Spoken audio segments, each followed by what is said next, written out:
To the United States putting Chinese telecom and software companies on notice, the Chinese are launching a full-scale information war against the United States of America and their newest target, me. Yeah, me. Because I have dared to say we should engage in economic warfare with the financial tools we have.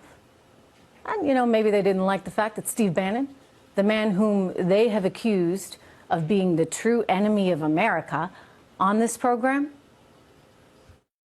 I think this is the first time, I think in living memory, they've ever gone after a private citizen. It shows you how nervous they are. They must be really, really nervous because tonight they're hitting me.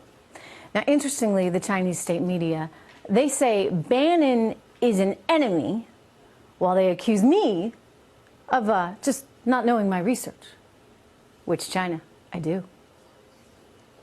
She's so sure of U.S. victimhood, so indignant that her eyes practically spit fire.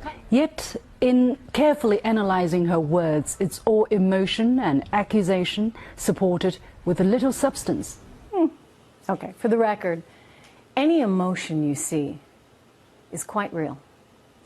It's quite real and it comes from substance. But hey, I guess to the Chinese state-run media, I get it. I'm just a girl, right? I'm just an American girl. So I clearly couldn't know what I'm talking about, right? Of course, I must be all emotion and no substance.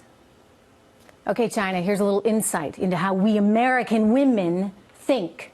We're damn smart, and we will willingly respond with emotion when presented with a set of facts like this. And let's go through them. China's economic ascent. Look at that GDP chart. Look at it. It's amazing. It's incredible. Just look at the last 20 years there. China's aspirations, let's face it, they're not good for us. They're not good for our families. China wants to take our economic place in the world, and in doing so, will devastate our economy at the expense of our future and our families' futures. Meanwhile, if they're not calling me emotional, they're trying to scare people with the power they perceive me to have. Watch.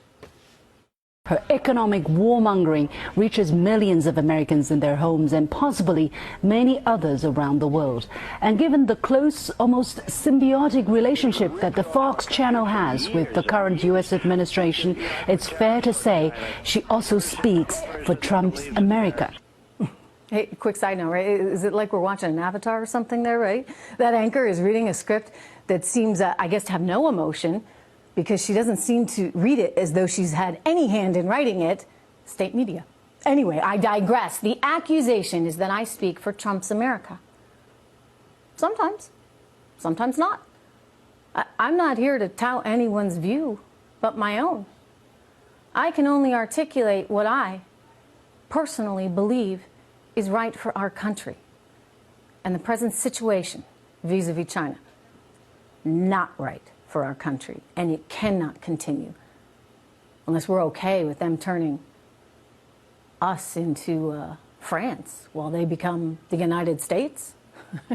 I don't think any of us would like that, but listen, here's a message for them. China, if you're fair with us, I suspect we will be fair with you. But don't think for 2 seconds that this nonsense of you taxing our goods while we allow yours to come into this country duty-free, don't think that's going to continue. Beyond claiming that China continues to prosper at our expense, Reagan blamed 3 times the Chinese for stealing billions from the Americans. According to her, we don't really have a choice but to wage this war. For the record, I didn't say war. I said economic war. And we're in one. And we're winning it. Of course, we will and we should and we will fight to make world markets more fair. Fair for us. We deserve it. And yeah, the Chinese are stealing from us. They're stealing intellectual property. Do you know that they're stealing as much as $600 billion a year? That is a fact, and that is a lot of money. But worse than the annual effect, I'll tell you, is the long-term one. If we keep allowing them to poach what we have created, when does it stop? Right? Does it stop when the tables are reversed? When they've taken everything we have? China, listen up. You've picked the wrong fight here. Play fair trade fair, or don't trade at all. Joining me right now, Baltic Capital Markets economist Catherine Rooney-Vera and senior fellow and director for Chinese strategy at the Hudson Institute and author of the 100-year marathon, Michael Pillsbury. It's good to see you both. Michael, I'm going to get to you in just a second, but Catherine, like they're going after me and saying I'm just emotional, no substance. Is a woman not allowed to have a point of view in China? Well, Trish, it's clear you're really getting to them. And let's face it, what the Chinese most fear, Trish, is re-election of Donald Trump in 2020. And if they indeed think, as you are, speaking truth to the masses and carrying the sway that you may have with the American voting populace, that's a real concern to the Chinese. What they least want is to deal with Trump, too. I mean, I have long thought, Trish, that in this negotiating round, what they're trying to do is drag their feet to get through to, and crossing their fingers, a Biden presidency so that they can renege on promises as they've done in the past. Right, because they get that big, long plan. We have a couple years that we can look forward out to, maybe 6 years, Michael. So knowing that they're playing the long game, and yeah, I think they're rattled. I think Catherine's right. I think why else are they suddenly attacking me? They're rattled, but they kind of want anybody but Trump in the Oval Office right now, don't they, Michael? Yes, I think that's right. They're counting on Biden. They also believe if Hillary had won, this whole thing would never happen with challenging China on its practices. Well, they're probably right on that, right? Probably never would have happened. Part of what they're doing also, Trish, I think you know this. You mentioned it's state-run media. This is Chinese Communist Party-controlled television. It's in English, so it's going worldwide. You're already a superstar globally anyway, but now they're adding to your glistening powers with a very detailed attack. You notice how they were, besides saying you're emotional and that your eye, they're sort of flattering about your eyes, but they're also going into detail. I take it as a compliment, by the way. They're denying that they engage in all this theft. Yeah. And the president's put out 3 long reports with great detail that you've mentioned in the past. So you got the facts on your side, as well as they're flattering you globally. But let's talk about those facts. I mean, I mentioned GDP. We've mentioned that they steal, by some accounts, up to $600 billion a year in intellectual property. I mean, if they're not outright stealing it, Michael, they are forcing companies to turn it over. And I think it's unfortunate that so many U.S. companies are so short-sighted and so bottom-line oriented that they're willing to do so at the expense of what it means for their company and for the country 10 years down the road. But if we continue down that path, if we were to just say, okay, sure, Huawei, we're open for business. Any Chinese surveillance or telecom company that wants to come in, software, et cetera, do we run a risk of really losing some things that we hold very dear for security reasons, sir? Well, we do. I think that's the point of the president's executive order last week on May 15th, where he didn't mention Huawei by name, but he described a number of entities that are engaging in subversion, theft, a various series of misconduct, that they're going to be punished. And he's declaring an international economic emergency. Under our law, I can do that just for that particular thing.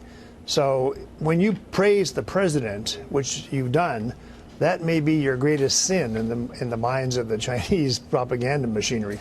You're supporting President Trump's approach. But he's got so many reports now. I mentioned 3. There's actually a total of 5. Altogether, a couple thousand footnotes.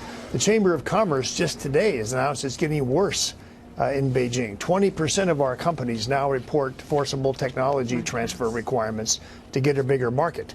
So the situation is not getting better. I thought we were close to a deal 2 weeks ago. I think the president did too. But when they reneged and took back a lot of major concessions, it's really opened up the floor now for this kind of name-calling back and forth. So I congratulate you. Well, look, I think it's a little odd that the state media would be targeting me. I think it's quite bizarre, frankly, but I hear you in that they're trying to push back against anything that might challenge them.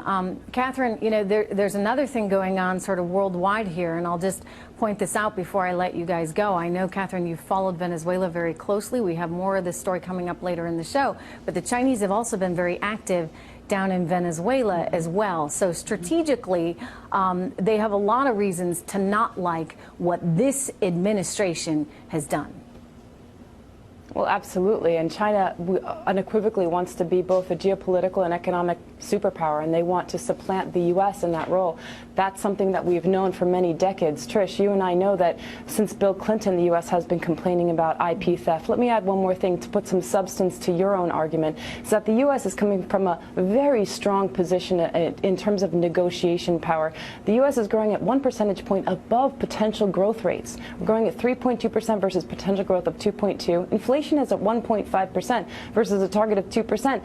Tariffs are not going to completely dismantle this economic recovery. In fact, the impact is minuscule on economic growth. I hear it's you. No, I mean, people were so worried. They were so worried. And you know what? We're doing just fine. We're doing just fine, China. By the way, you might want to worry about your ozone layer over there. We just got reports today that China is